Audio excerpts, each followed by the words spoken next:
تو خوب سمجھ لو، قرآن کریم نے ایک لفظ فرمایا ہے، وَمَا الْحَيَاةُ الدُّنْيَا إِلَّا مَتَاعُ الْغُرُورِ۔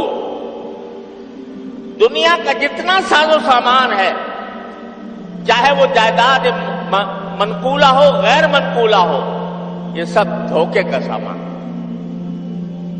اور تم خود سوچ لو، جب تم بچے تھے، چھوٹے بچے تھے، تو تمہاری ساری کائنات کھلونوں میں منحصر۔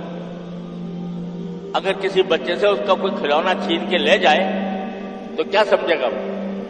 وہ سمجھے گا میری دنیا لٹ گئی، میری کائنات لٹ گئی، کیونکہ وہ اس کھلونے کو اپنی زندگی کا لازمی حصہ سمجھتا ہے۔ وہ سمجھتا ہے کہ بغیر کھلونے کے میں جی نہیں سکتا، لہذا اگر کوئی چھین کر لے جائے تو اس کو ایسا غم ہوتا ہے کہ بڑوں کو شاید جائیداد کھونے کا بھی اتنا غم نہ ہوتا، روئے گا، چلائے گا کہ فلاں لے گئے۔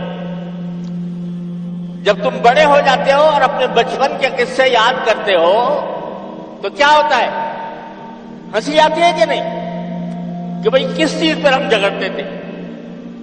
چھوٹے چھوٹے کھلونوں کے اوپر جھگڑ رہے تھے، اور کوئی ہار گیا اور کوئی جیت گیا، اور جیتنے والا خوش ہو رہا ہے، مگن ہے، اور ہارنے والا جو ہے وہ رو رہا ہے کہ ہائے میں ہار گیا۔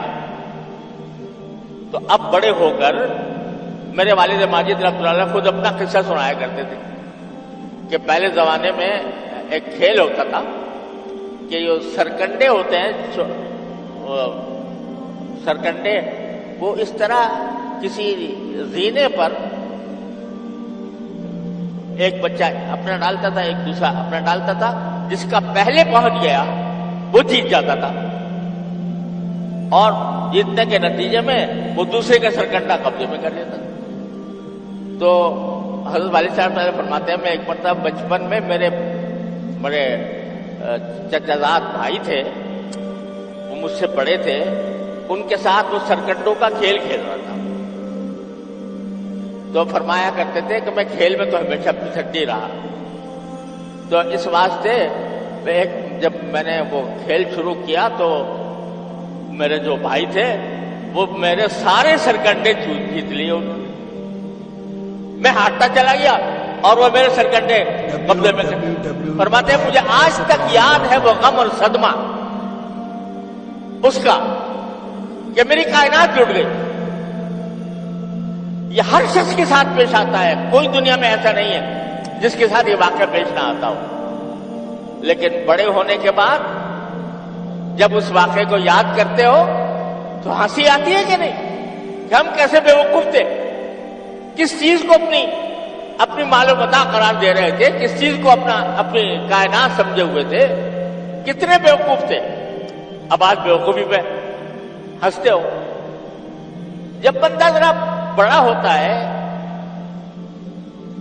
جوانی کے ابتدا میں اس کو زیب و زینت کا شوق ہوتا ہے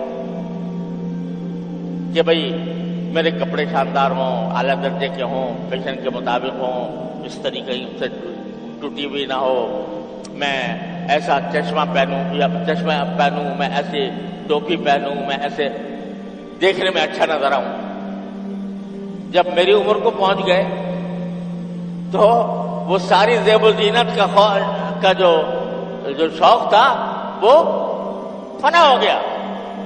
اور اب بچوں کو جب اس میں وقت گزارتے ہوئے دیکھتے ہیں کہ وہ اپنے آپ کو زینت کرنے کے لیے اپنا وقت صرف کر رہے ہیں تو ان کے اوپر ہنسی آتی ہے، اور یہ معلوم ہوتا ہے کہ یہ اپنا وقت فضول ضائع کر رہے ہیں۔ قرآن کریم میں کہا انما الحیات الدنیا لعب و لہو و زینت۔ اب اس کے بعد جب آپ بڑے ہو گئے تو اب آپ کی جو ساری دوڑ دھوپ ہے وہ دنیا کی جائیدادوں کی طرف ہے، میری زمینیں اتنی ہو جائے، میرا گھر اتنا ہو جائے، وغیرہ وغیرہ۔ تو وہ جب وہاں پہنچیں گے اللہ تعالی ہم کو عافیت کے ساتھ جنت پہ پہنچا دے، وہاں جا کر جب پہنچیں گے اور دیکھیں گے کہ ہم زمین جائیداد پر لڑا کرتے تھے، زمین جائیداد پر لڑا کرتے تھے، وہ زمین جائیداد وہاں جا کر بالکل ایسی محسوس ہوگی، بلکہ اس سے بھی زیادہ بے حقیقت، جیسے ایک بچہ کھلونے کو عزیز رکھتا ہے۔ تو چونکہ رسول کریم صلی اللہ علیہ وسلم وہ منظر اپنی آنکھوں سے دیکھ رہے ہیں کہ ایک وقت ایسا آنے والا ہے جب یہ بندے وہاں پہنچیں گے تو زمین جائیداد، مال دولت، ساری کی ساری چیزوں کو اتنا ہی بے حقیقت سمجھیں گے جیسے اب آپ تم بچوں کے کھلونوں کو بے حقیقت سمجھتے ہو۔